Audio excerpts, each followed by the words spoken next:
given the cultural affinity we have, given the friendship we have between Turkey and Bangladesh, starting from all the way to the top to the general mass, it's surprising that we only have $1 billion plus minus trade relationship. I personally, given have the responsibility for the industrial parks and economic zones, have been working with Turkish government to create a dedicated defense industrial park as a joint venture form between Turkish government and Bangladeshi government. We're really trying to revitalize our engagement with Turkey, and Istanbul is one of my favorite cities in the world.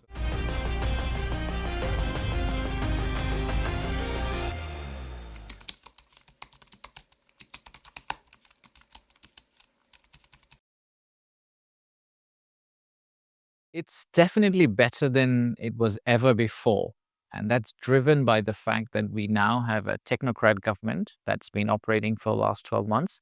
And the core job of this technocrat government has been to make foundational reforms so that whether it's doing business, whether it's legal, whether it's constitutional, everywhere, the technical government is really trying to make things better. So in the investment space, what we did in last 12 months is we spoke to over 200 CEOs and entrepreneurs who are operating in our country. And we are trying to convert them from critics to ambassadors. So we asked them, what are the challenges that you're facing today?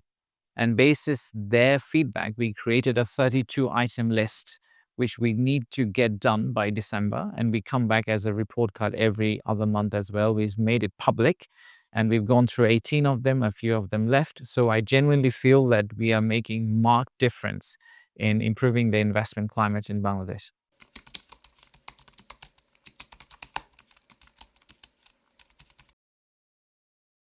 Well, a big chunk of it is through digitization. So, for example, in the ports, we have now launched something called the National Single Window. So all the invoicing and everything is now digitized. That takes away the probability of corruption. Also, it improves the total time required to get things done. At the same time, in the Investment Development Office, which is run by our team, we have created a team of relationship managers who can then handhold the investors across the government alley so that landing in Bangladesh is much easier. So a number of macroeconomic interventions have also been done. If you have seen our numbers, the foreign currency reserves have gone up and also the export numbers are looking very good, which has led to a point where the market liquidity for foreign currency and exchange is actually much better.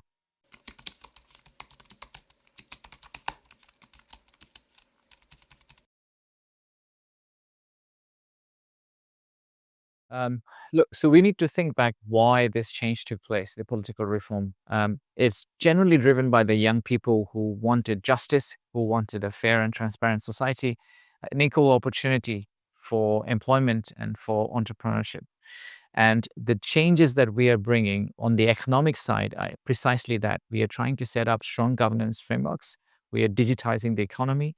If you look at the numbers are speaking volume by themselves. The GDP per capita has stabilized. The inflation's coming down because we have created a policy that very carefully looks after not only the top of the pie pyramid, or also the middle class. So most of our economic reforms are focused on making sure that a foreign player or a good operator, a good player, gets exactly the same level of policy support, fiscal and non-fiscal, just as much as a bad player who is trying to navigate the system through a different means. And that's what has been our driving force.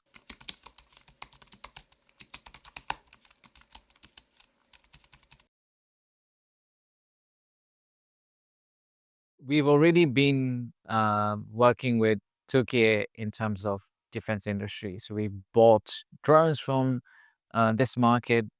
The both Air Force and Army chief and also the Navy chief has visited Turkey in the last 12 months. There are a lot of talks going on for defense cooperation.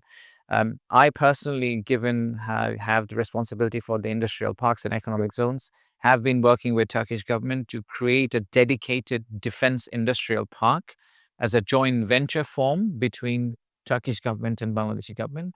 So I genuinely think this is an inflection point after which a lot of Turkish businesses could possibly relocate part of their production to Bangladesh. It doesn't have to be a sixth generation fighter pilot. It doesn't have to be a very, very advanced tech item, but let's say the starting points of defense industry could easily relocate to Bangladesh, serve Bangladesh military, and at the same time serve the Southeast Asian region, which now I understand most of the Turkish businesses are trying to penetrate. So it could become the factory too for, and a joint venture possibly, for Turkish businesses who want to expand in defense industry.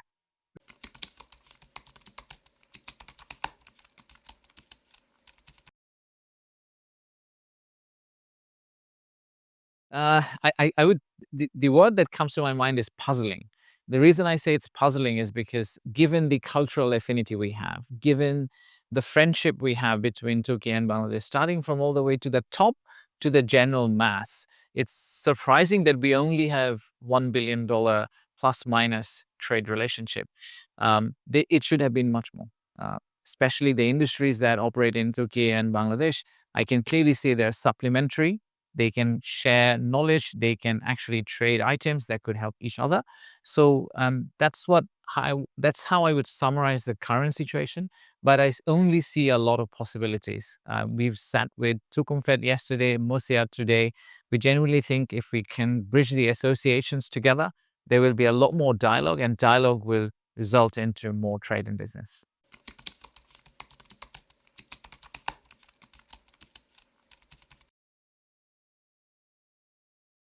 Um, Look, what I would say, my advice to Turkish businesses who are considering to enter Bangladesh market is please uh, visit Bangladesh first of all. It is very difficult to do a desktop research and understand what Bangladesh really has to offer. So it's absolutely crucial that you physically at least visit Bangladesh one time. The second point I would make is if you are trying to seek help in Bangladesh, please reach out to us, BIDA. We have a dedicated desk for Turkish businesses so they can help you out. Especially, they can help you out identifying the right partners you need to do business in Bangladesh, whether it's in the form of joint venture or you're looking for a consultant for tax or legal issues.